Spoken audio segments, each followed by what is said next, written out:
New arc beginning. Sussman Bormanis brings us this one. Before we talk about the episode, we got to talk about something else. I've actually spent some work and time trying to figure out the specifics because we don't always have exact timelines on when episodes are being made. In some cases, that data exists, usually because there's outtakes or a particular episode had multiple revisions, and so there's timestamps on those documents. But we don't always know exactly when episodes are being made, only when episodes are aired. That information's nice and accessible. But I was able to narrow this down. This episode came out, and while this episode was actually launching, they were doing the script work and the pre-work on set and design and all that of Inamir Darkly. Now, what's the relevance of that? This is when the show was canceled. Now, what's really messed up about this is the stated reason was that this episode was terrible. Nobody watched it. Worst. I mean, the figures had been descending ever since about season 5 of TNG. I've talked about that before. But this episode was an all-new low, and UPN at the time was like, you know what? We're just going to pull the plug and be done with it. Almost immediately after this, I believe 2 weeks after this, they already started selling the show into syndication to try and recoup some of their losses on the matter. Now, some of you may or may not be aware that Star Trek has an interesting history with syndication and has arguably gotten most of its best, let's go with the word exposure when it comes to syndication. This happened with TOS rather definitively. Arguably happened with some of the in-between period of TNG, DS9, and Voyager. Definitely happened with Enterprise. Ignoring anecdotal evidence, which I could list quite a few of because I know several people who finally got to watch Enterprise in syndication, the syndication figures were actually pretty good because Enterprise had started getting good, as we've already talked about. But they decided to pull the plug. Now here's the cool part. That's awful. It sucks. I wish we'd gotten Season 5. I wish they'd funded Season 5 properly. Now, those two facts both have to be there. If they'd funded Season 5, but cut the budget even more, that would actually be worse than not getting Season 5 at all. But we didn't get that. But we did get lucky, because the policy at the time, especially at UPN in particular, was when a show had the plug pulled, it was done. That's it. They stop airing it.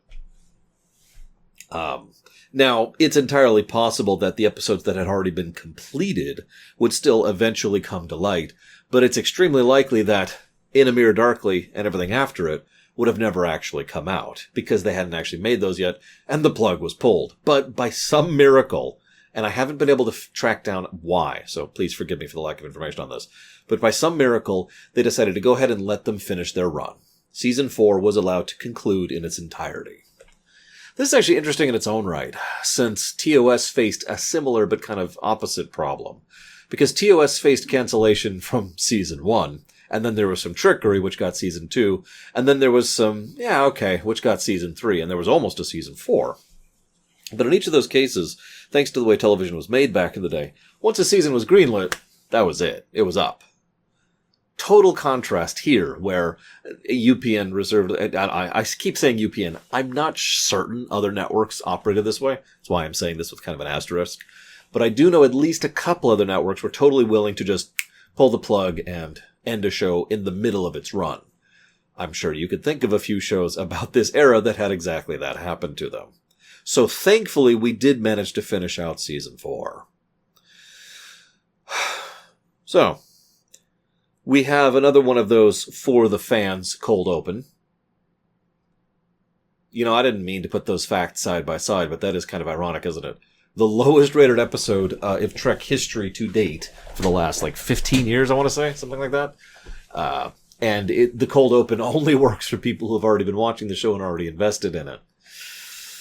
Shran, not doing super well. That's great. Has to escape because there's a Tellarite ship that's attacking. Interesting. Meanwhile, Hoshi is prepping Archer for how to deal with Tellarites.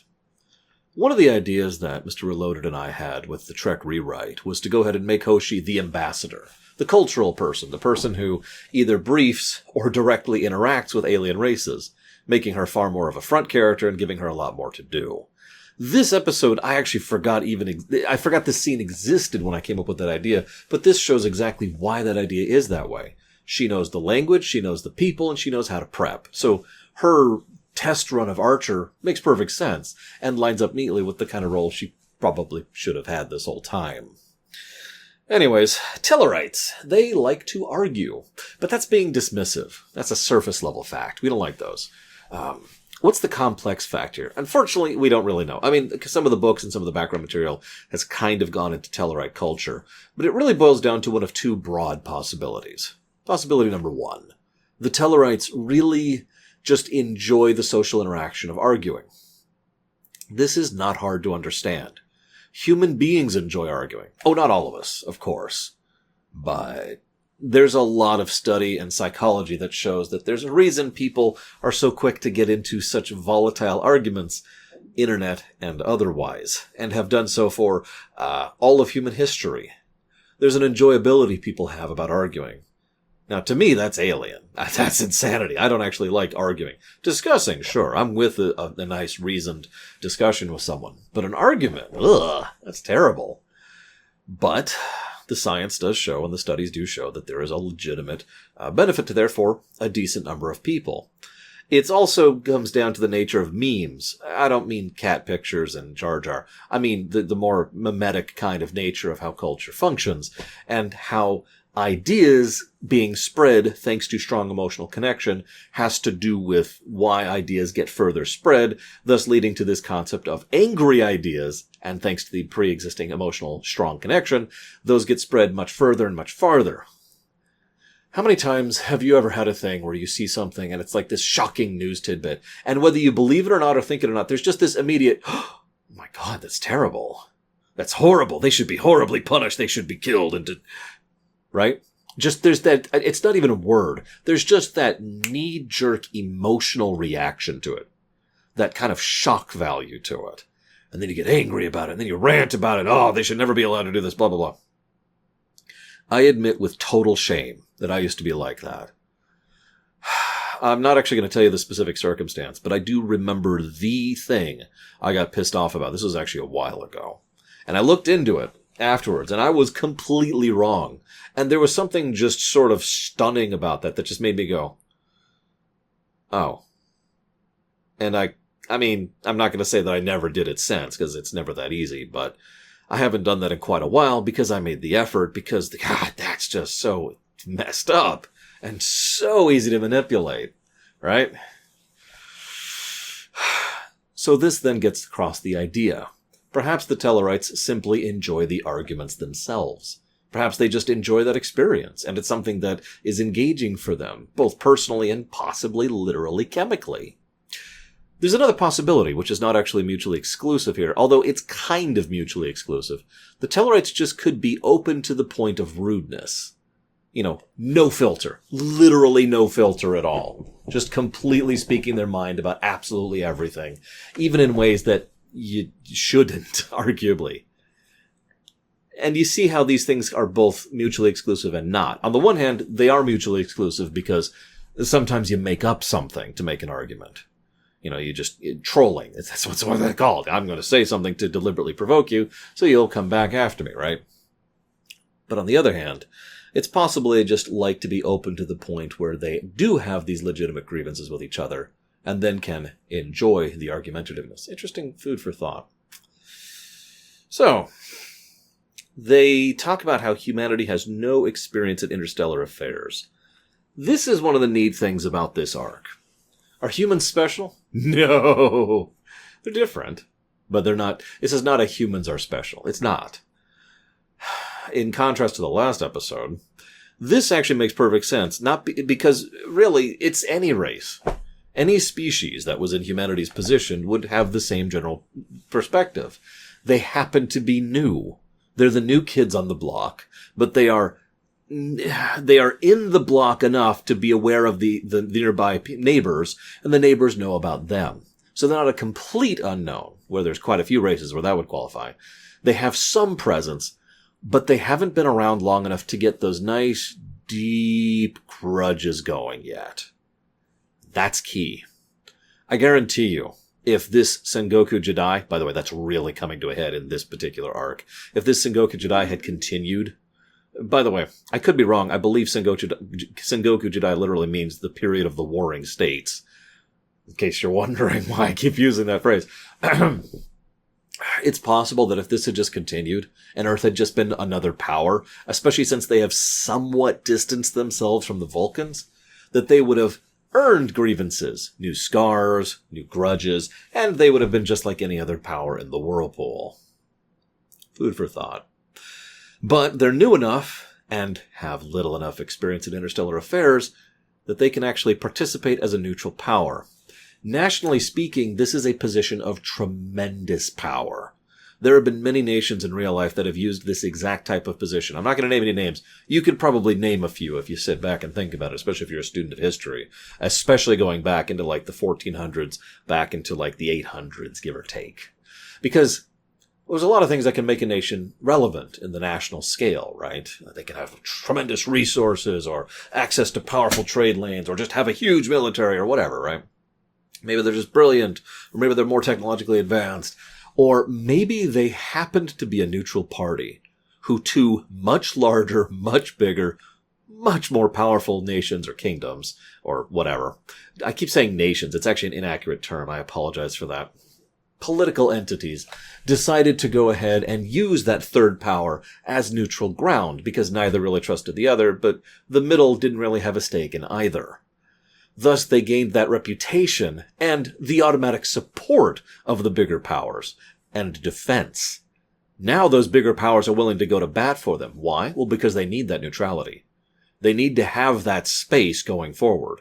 And, of course, if anyone attacks that space, they get a free carte blanche to just go hog wild on the person who attacked them. That's like the most open casus belli possible. They can just storm right in, take whatever they want. And everyone knows that.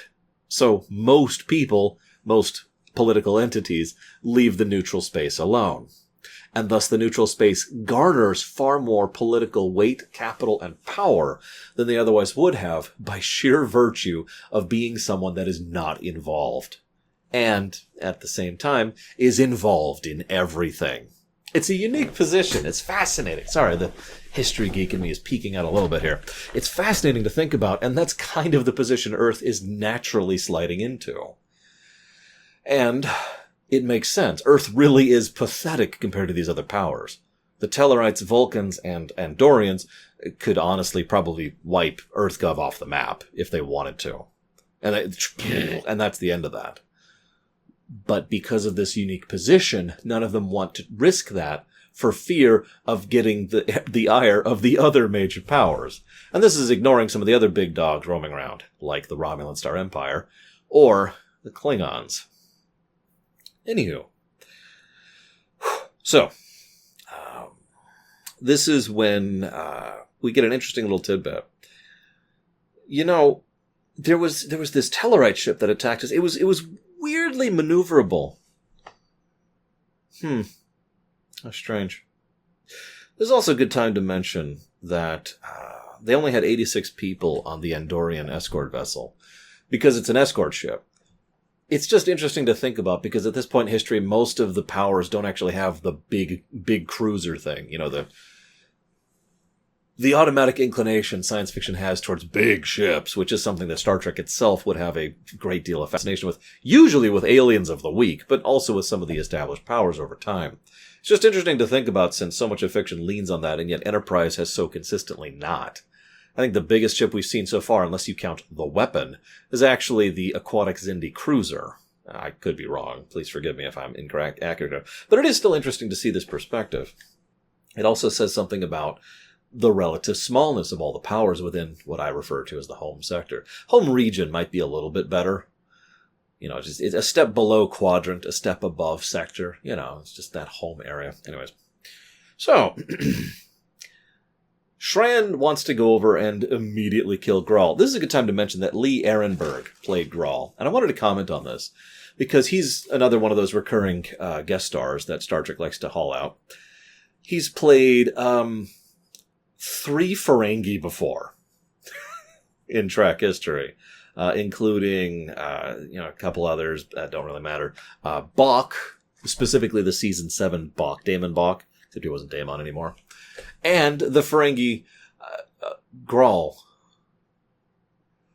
I feel like that's at least a deliberate inside joke, because they're both pronounced and spelled the same way in Deep Space Nine, the Ferengi, and in Enterprise, the Tellarite. And it's the same actor.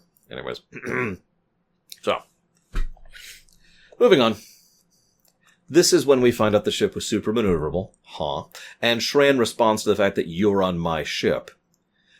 Shran also comments, the Tellarite, Grawl, comments, you're telling me that one Tellarite ship managed to take out 2 Andorian vessels. There's no way in hell. It's amusing that Archer is more inclined to Shran and the Andorians, which makes perfect sense. We also see that Talos is back, and with the same actress. That's cool. Continuity, I'm with it. Connecting to the past. She's now with Shran, if you know what I mean. Apparently she didn't give him a choice in the matter. Something about that actually amuses me greatly. You're going to be with me. Okay.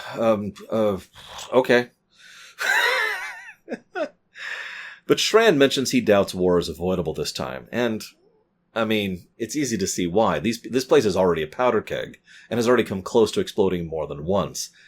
If you've been paying attention, and I've been trying to point out the threads as we go, this is something they've built up for quite some time. And almost all of Season 4, to some extent or another, has been laying tiny little bricks in preparation for this arc. While there are 2 major arcs after this one, this is arguably the arc of Season 4 right here. And could be perceived to be the last one, if you want to think of it in such a manner. The whole climactic finale, or the ultimate one, or whatever you want to call that. Unless you think of the final episode as the ultimate. So, the Andorians attack, and they fire at the shield array, which leads to the shields being completely unaffected. You notice they keep putting these little bits of foreshadowing here. It's very clear something's off. But the moment the Andorian ship showed up to attack without communication, that's probably when the viewers who aren't even paying attention are like, okay, what the hell? This is also when Archer mentions how hard Earth is leaning into these particular peace talks. Now, I already discussed all this. Neutral nation, neutral site, bigger powers, yada, yada, yada. But the most important aspect of this conversation in particular is that it is Earth doing this, not the Earth-Vulcan alliance. This is Earth by themselves doing this. This is important to EarthGov for many reasons, not the least of which being, they need to prove that they belong in the block, don't they? If Earth doesn't have a place at the table, then Earth doesn't have a place at the table, and they kind of want a place at the table.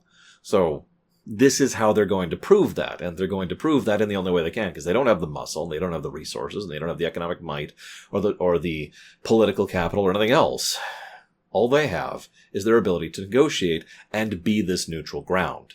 This is actually critical for Earth's development going forwards. Never mind the entire home region. I almost said home quadrant. Home region. Meanwhile, at the 23-minute mark, surprise! It's the Romulans. Alright, was anybody shocked by that? Ignoring the fact that this was obviously established back in the Vulcan arc, who else is going to do something like this? This is an extensive, multifaceted false flag operation. Come on. Also, we see Brian Thompson.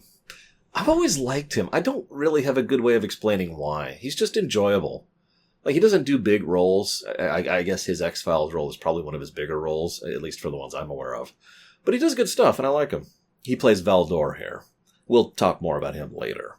Anyways, so we see the pilot totally immersed in the thing, in the control scheme, and we get the idea visually. So, yeah, there's a bridge, and yeah, there's the Romulans that are giving the orders, but all the actual commands are being done by one person hooked up into what is effectively a massive VR interface.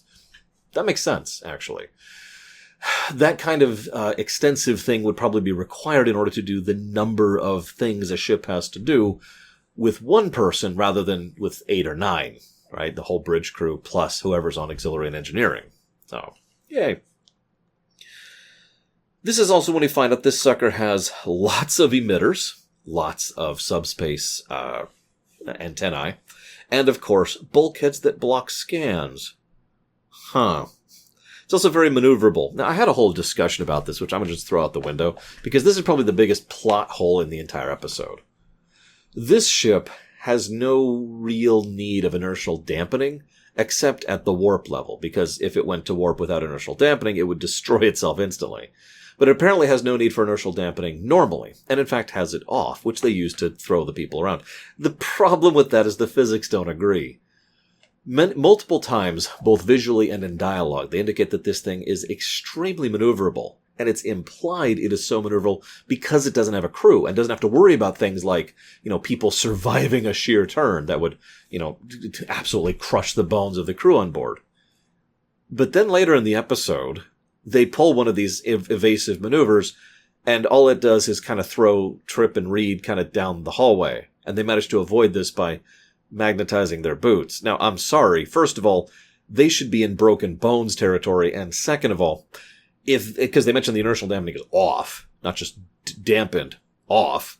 But second of all, the magnetic boots aren't going to help, really. All that's going to result in is a pair of magnetic boots and a shin bone sticking out of them while the rest of them is over there.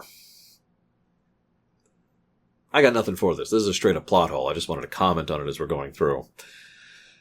I am reminded of something that Mass Effect actually did, which was some cool thing. The idea that the strength of the field, I can't remember what they call it, not the Mass Effect field, but the other one, that the Reaper ships could actually project, allowed them to basically pull maneuvers and have a density to them that other ships couldn't possibly match.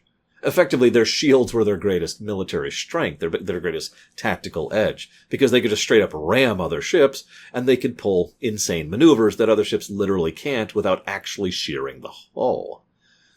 It would have been cool if they did a similar thing here, but, whatever, I just wanted to comment on it. Anyways, this is when you find out this thing is a prototype, is not ready for combat. Well, question. Why is Archer not already sharing all this info with Grawl and Shran?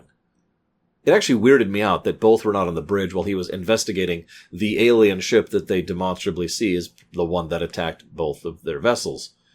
He doesn't even share this with them until later when he's got Shran at gunpoint and is like, come on, let's go look at the data logs. Having him there on the bridge might have helped a little bit with the whole believability thing. It might have helped with the Talus thing, which we'll talk about next episode. Nevertheless, Archer is weird because he asks a question. He says, why would another race want to pick a fight with any of us? We haven't done anything to them. Why would they care? What I say is weird about this is that's a stupid statement. There's plenty of reasons to do this. Like there's probably at least a dozen reasons why people would want to mess with an unknown alien race. But then he immediately hits the nail on the head. This is someone stirring the whirlpool, trying to ensure that it remains a whirlpool, and at no point in time does anyone actually start unifying. The mere act of unification itself is the threat. It will be implied, I'm just going to give this away right now, it'll be implied or stated outright, I forget which, in future episodes that the Romulans have been doing this for a while. And that makes perfect sense. It also beautifully and neatly explains why the home region has been so volatile and why the Sengoku Jidai has existed for so long. Because it's been carefully maintained by an external power. Anywho, Talus then tries to seduce the Mako. This is a little bit eye-rolling. Not because of the hey, let's check this out. It is funny that the Mako is completely nonplussed about this. But then he lets Shran get the jump on him. And then rather than shooting them with his stun weapon, or shouting for help, or hitting the comm so that someone can hear the fight sounds, he just decides to go hand-to-hand with two people. And then he loses. So that's neat. Anyways, this leads to, the thing kind of moving forward. You'll notice the camera's bouncing quite a bit in this arc, and we'll continue to. We've got Trip and Tucker, we've got Shran and Talus, and then we've got, the main camera, which usually follows Archer, but in general follows the Enterprise crew. And it just kind of bounces between them a little bit. This leads to the big reveal, the thing that we've already figured out already. This is a ship that can mostly hide itself. That's all that's really needed, admittedly. But you could see, and I'll give the writing this is uniquely designed to be flawed. This is the kind of thing that will only really work until it doesn't, and it is in constant danger of failing. We'll talk more about that as it comes up in future episodes. After all, as long as someone only looks at simple facts, this is an effective false flag. The moment anyone looks at complex facts, we have a problem. Meanwhile, Tellarite shoots Talus for some reason. I really don't get the logic on that one. And they find the bridge! And it's empty. And then we see Romulus. What's nice is this is actually a shot. This is leftover footage from Nemesis. And I mentioned that because you're probably wondering, how the hell could they afford this? Well, they couldn't. They've been recycling a lot of stuff. I haven't even been mentioning all the stuff they've been pulling in from, the TNG set warehouse or the Insurrection or Nemesis stuff. They've been pulling in a whole bunch of stuff to try and shove prices down, which means a lot of prop reusage and a lot of shot reusage. But it works. I'm not going to complain. And we've been getting some good episodes out of it. Such a damn shame. Next time, we will continue the Romulan arc. See you there. Is there a Romulan salute I should do instead? Do they have a salute? I know they've got the from TOS.